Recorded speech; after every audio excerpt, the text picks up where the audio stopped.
The dominant force in our lives is something we scarcely talk about as a force. It's called consumerism. Consumerism is the stifling of our moral imaginations. So we might go to the shop and we see some smoked salmon in a packet. And it's just this orange jelly-like stuff, which, oh, that looks nice, that looks tasty, all packaged nicely. And there might be a little thing at the top with the Scottish flag, some tartans or bagpipe to say, oh, this comes from Bonnie, Scotland, and it's all healthy and lovely there, and the air's clean. And so it creates a sort of backstory, but it's a backstory which bears almost no relation to what's actually going on. That here you've got these salmon in these cages in sea locks being treated appallingly, in terrible conditions, literally falling apart, even as they're still alive, being eaten to death by sea lice, having these horrendous treatments given to them to try to stop the sea lice, being fed on what's basically ground up fish meal, which is harvested by these massive super trawlers, scooping up entire shoals of fish and the dolphins that are hunting those fish. And whenever a super trawler passes by, dead dolphins start washing up on the beaches. Because seals want to come and eat the salmon, the seals are shot, and orphaned pups then starve to death. And we have these whole sequence of horrendous things happening in order to deliver you this orange jelly-like substance in a packet. But we don't think about those things because our moral imaginations have been stifled by the fact that this thing has been completely removed, detached from its context.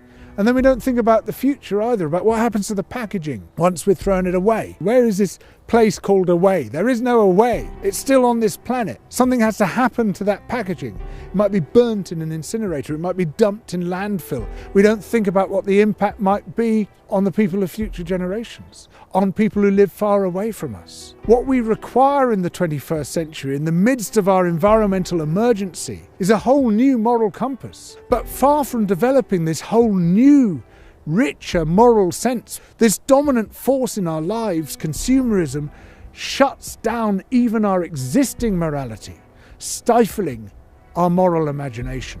And how is it projected into our lives? How has this become so dominant, so effective? How has it effectively shunted out of our minds so much of what was there before and placed in our minds instead this object, this service, this thing you can buy? Well, to a large extent with the help of celebrities. We're both Chance the Rapper. No, I get it. A celebrity is the mask that the machine wears. Because if your corporation consists of a private equity company which is just really a filing cabinet in Panama City, no one's going to attach themselves to that. No one's going to think, oh yeah, I feel loyal to that corporation, I want to buy more of its products. That corporation needs a face. And the face is the celebrity that it uses in its adverts. The celebrity influencer on YouTube or Instagram or TikTok who says, hey, look, I've just bought this amazing product. Hey, you could really benefit from this as well. Now, there's long been an element of this. The Hollywood stars who promoted cigarettes, this has been going on for a long time. But now it's accelerated to the point that you can scarcely escape it. Almost every aspect of our life has been monetized. And what consumerism does is constantly to create new needs, constantly to create new wants which didn't exist before. And once we want that thing, well, our lives are incomplete until we've got it. On phones now, many of the phones have automatic beauty settings which make you look more conventionally beautiful than you might consider yourself to be. They give you cheekbones, they slim you down. And then you look at the picture of the phone and you say, oh yeah, that's me. And then you see yourself in the mirror and say, oh, I'm hideous. I'm not the thing which I thought I was. I'm not the thing which is in that photo. So then you become insecure about yourself and you start to commodify yourself and say, I've got to buy these products. I've got to buy the makeup. I've got to buy the Botox, buy the plastic surgery, which turns me into this thing which my phone says I am. And then you're comparing yourself all the time to other people. Look at that beautiful celebrity who's so slender, who's so beautiful, who's so much more desirable than I am. And they might well have been enhanced also, either digitally or by cosmetic surgery. And so you have this arms race, this constant race against your own insecurity, which has been implanted into your mind by consumerism. And that too then shuts down your moral imagination. And it turns you into the detached object removed from the past, removed from the future, removed from the world around you, where you become the consumable thing that is effectively being bought and sold, traded by the corporations who are selling stuff to you to make you look like the thing which you see on your phone when it's been digitally enhanced by the beauty settings. This thing, consumerism, which we're told enhances our lives, which makes us richer, which makes our lives better, actually destroys our peace of mind. It destroys our sense of self-worth. It destroys our sense of security. Now, there's been a lot of psychological research done on this, which shows that people who are most invested in celebrity culture, who read the celebrity magazines, who follow the celebrity gossip, the celebrity news, are on the whole much less connected to their own neighbours. The celebrity has effectively taken the place of their friend and neighbour in their minds. The fake neighbour has displaced the real neighbour. They're less likely to be involved in politics, they're less likely to vote, they're less likely to protest. Celebrity culture displaces so much of the rest of our moral world. And what it does is to weaponize consumerism. Even our dissent gets commodified.